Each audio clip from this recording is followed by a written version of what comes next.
నమస్కారం వార్తలకి స్వాగతం ముందుగా ముఖ్యాంశాలు ఎన్సీడీ అసంక్రమిత వ్యాధి స్క్రీనింగ్ కార్యక్రమాన్ని పకడ్బందీగా నిర్వహణకు చర్యలు చేపడుతున్నాం పేర్కొన్న చిత్తూరు జిల్లా కలెక్టర్ సుమిత్ కుమార్ కుటుంబ సమేతంగా తిరుమల శ్రీవారిని దర్శించుకున్న భారత మహిళా క్రికెటర్ స్మృతి మందన పూర్ణ కుంభంతో స్వాగతం పలికిన ఆలయ అర్చకులు ఇక వార్తల్లోని వివరాలు చిత్తూరు జిల్లాలో జరుగుతున్న ఎన్సీడీ అసంక్రమిత వ్యాధి స్క్రీనింగ్ కార్యక్రమం మరింత పకడ్బందీగా నిర్వహించేందుకు సిఎంసి స్టార్ ఎన్సీడీ ఐసీఎంఆర్ వారి సాంకేతిక సహకారంతో మరింత సమర్థవంతంగా చర్యలు చేపడుతున్నట్లు చిత్తూరు జిల్లా కలెక్టర్ సుమిత్ కుమార్ పేర్కొన్నారు. బుధవారం జిల్లా సచివాలయం సమావేశ మందిరం నందు జిల్లా కలెక్టర్ అధ్యక్షతన ఎన్సీడీ స్క్రీనింగ్ కార్యక్రమ నిర్వహణకు సంబంధించి సమావేశం నిర్వహించారు. ఈ సందర్భంగా జిల్లా కలెక్టర్ మాట్లాడుతూ ఎన్సీడీ స్క్రీనింగ్లో భాగంగా 1,07,038 ఇండ్ల నందు 2,75,467 18 ఏళ్లు నిండిన వారిని సర్వే పూర్తి చేయడం అయిందని, ఈ సర్వేలో భాగంగా hyper tension 39,762, diabetes 49,054, oral cancer 79, breast cancer 81, cervical cancer 68 మందికి ఉన్నట్లు నిర్ధారించి వారికి చికిత్స అందించడం జరుగుతున్నదని తెలిపారు. ఈ స్క్రీనింగ్ ప్రక్రియను మరింత పకడ్బందీగా నిర్వహించేందుకు అవసరమైన సాంకేతిక సహకారం నిమిత్తం సిఎంసి ఐసీఎంఆర్ ప్రాజెక్టు సహకరిస్తున్నారని తెలిపారు. సిఎంసి ఐసీఎంఆర్ ప్రాజెక్టు వారు చేపట్టిన సర్వేలో గుర్తించిన లోటుపాట్లను సరిదిద్దేందుకు చర్యలు చేపట్టాలని తెలిపారు. ఈ సమావేశంలో డీసీహెచ్ఎస్ డాక్టర్ ప్రభావతి, జిల్లా hospital superintendent doctor Aruna Kumar, DPMO Hanumantharao, NCD project officer doctor Sirisha, health officer doctor Lokesh, investigator store SDC project principal doctor Dorai Talailal మరియు వారి బృందం పాల్గొన్నారు. బుధవారం ఇండియన్ ఆయిల్ కార్పొరేషన్ లిమిటెడ్ వారు యాదమరి ఐఓసీఎల్లో మాక్ డ్రిల్ రిహార్సల్స్ నిర్వహించారు. 6 months కి ఒక మాక్ డ్రిల్ చేయాల్సి వస్తుంది.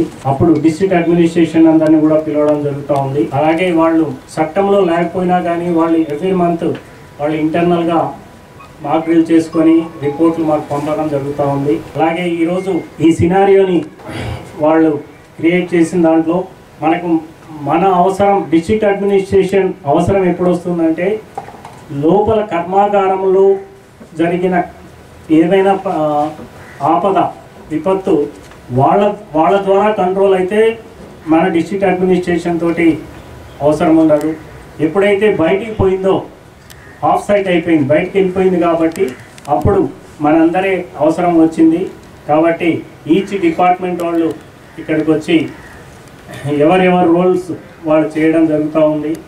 అలాగే పోలీస్ వారు, రెవెన్యూ వారు, డిఎంఎన్హెచ్ఓ వారు, ట్రాన్స్పోర్ట్ వాళ్ళు, తర్వాత అగ్రికల్చర్ వాళ్ళు, ఈచ్ ఒక్కొక్క రోల్ ఎవరి రోల్ వాళ్ళది ఉంటుంది. అది ఆల్రెడీ మనకు చెప్పడం జరిగింది. తర్వాత ఈ కర్మాగారంలో ఫైర్ ఫైటింగ్ కావాల్సిన ఎక్విప్మెంట్ అంతా ఉంది. అది ఫ్యాక్టరీ వరకే ఉంది.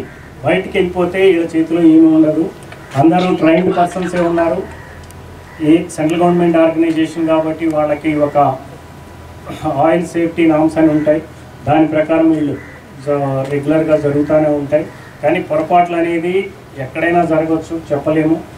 కాబట్టి అలాంటిది జరగకుండా జరిగినప్పుడు ఏం చేయాలి అనే దానికోసం మనం ప్రతి 6 నెలలకోసారి ఆఫీసర్స్ అందరం వచ్చి చేయడం జరుగుతూ ఉంటుంది. చుట్టుపక్కల గ్రామాల వాళ్ళకి అవేర్నెస్ ప్రోగ్రామ్ అనేది తీసుకొచ్చి మాకు ఏదైనా విపత్తు జరిగినప్పుడు మీరు ఇక్కడ నుంచి ఇమీడియట్గా వెళ్ళిపోవాలి అనేది ఒకటి. తర్వాత విండ్ డైరెక్షన్ అనేది కూడా వాళ్ళకి చెప్పాలి.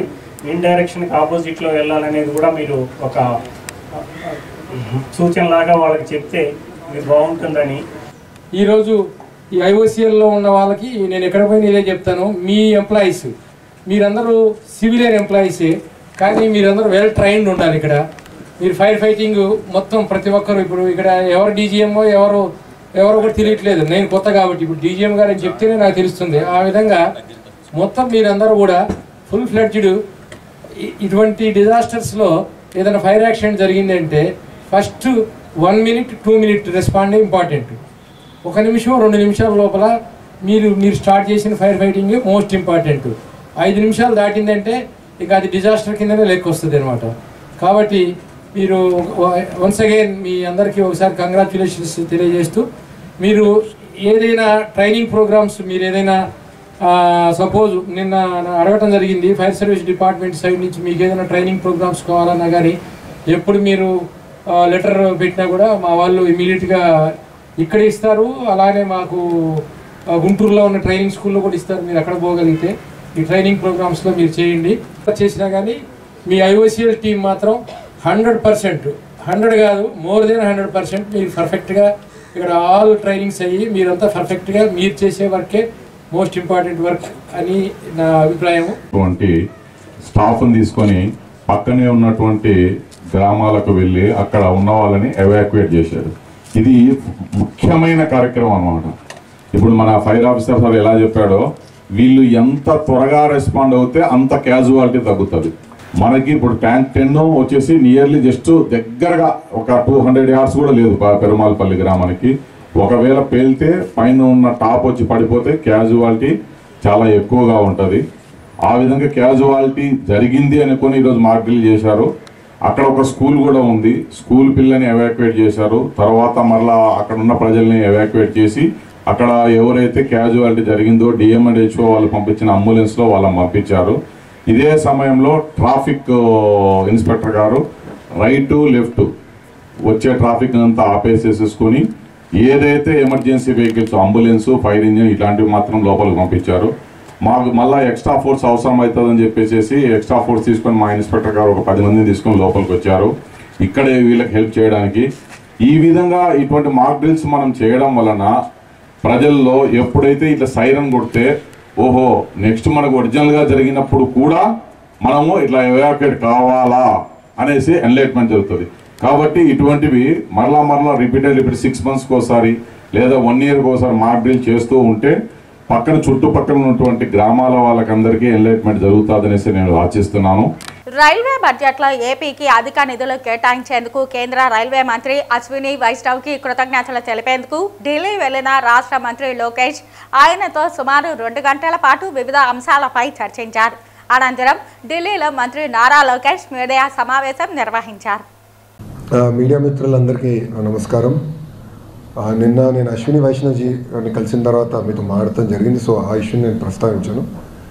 ఈరోజు నేను రక్షా మంత్రి మన రాజ్నాథ్ సింగ్ గారు కలుస్తాం జరిగింది, విద్యాశాఖ మంత్రి ధర్మేంద్ర ప్రధాన్ గారిని కలుస్తాం జరిగింది, అదేవిధంగా స్టీల్ మినిస్టర్ మన కుమారస్వామి గారిని కూడా కలుస్తాం జరిగింది. ప్రధానంగా రక్షా మంత్రికి వచ్చేగల 2 విషయాలపై మాట్లాడాను.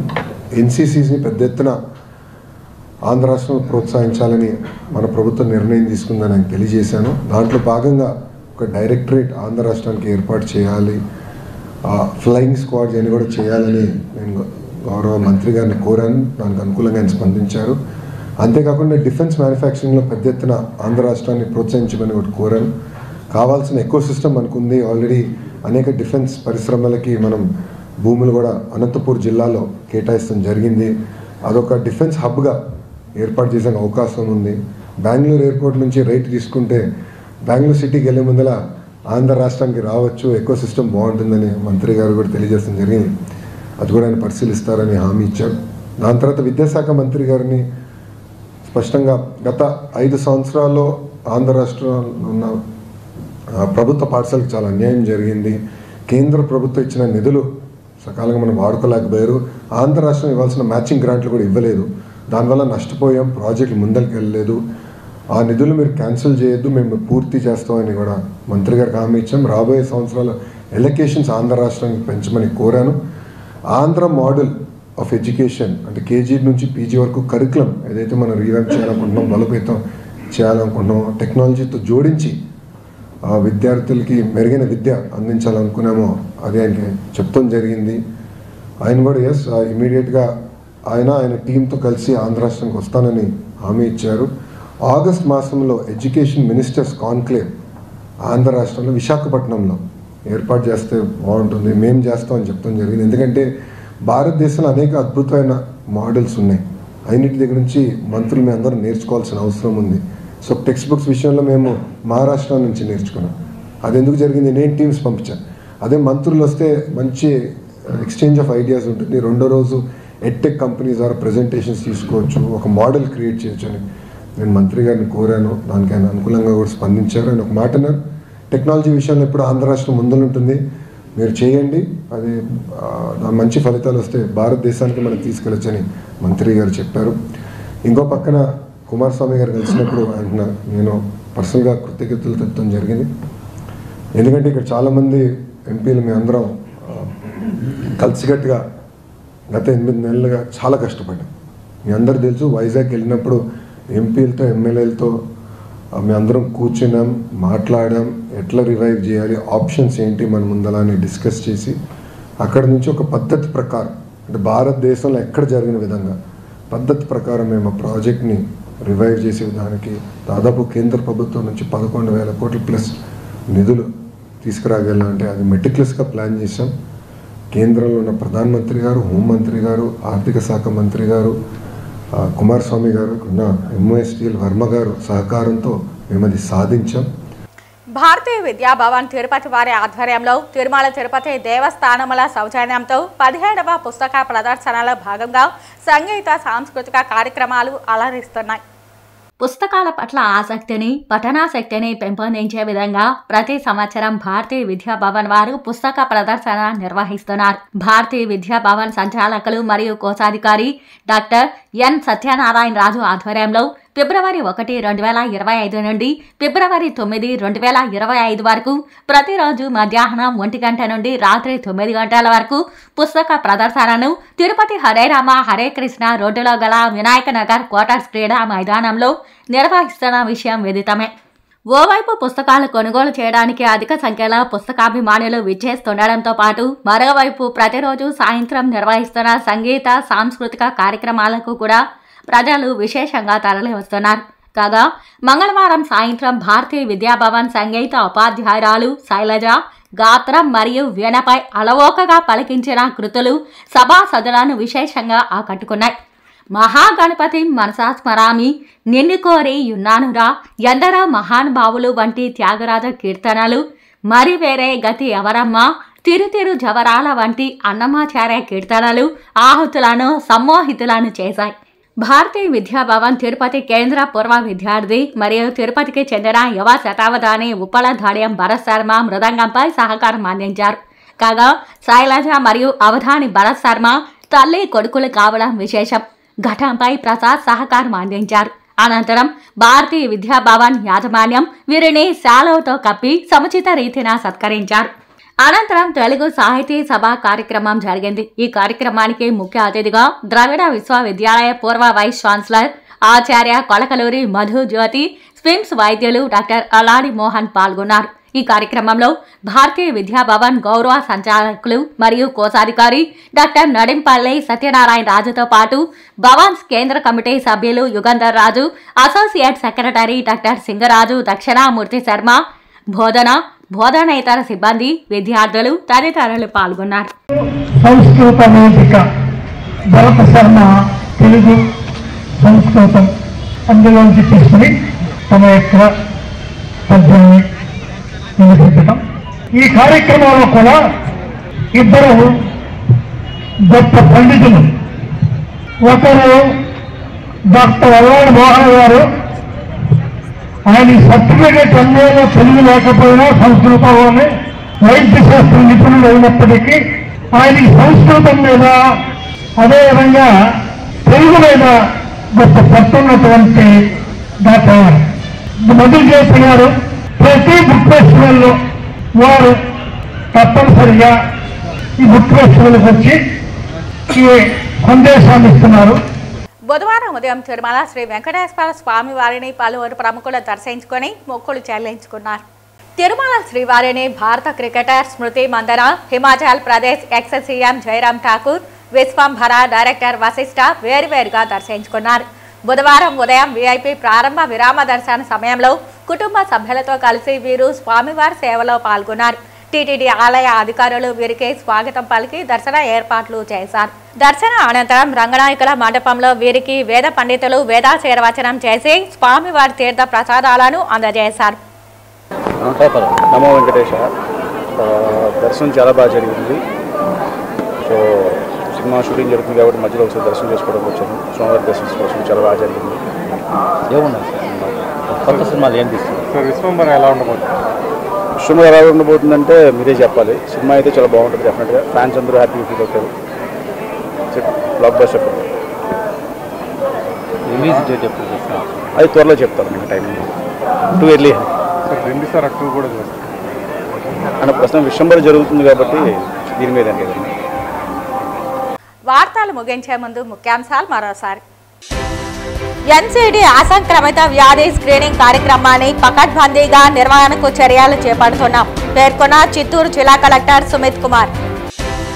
కుటుంబ సమేతంగా తిరుమల శ్రీవారిని దర్శించుకున్న భారత మహిళా క్రికెటర్ స్మృతి మందన పూర్ణ కుంభంతో స్వాగతం పలికిన ఆలయ అర్చకులు. ఈ వార్తలు ఇంతటితో సమాప్తం. నమస్కారం.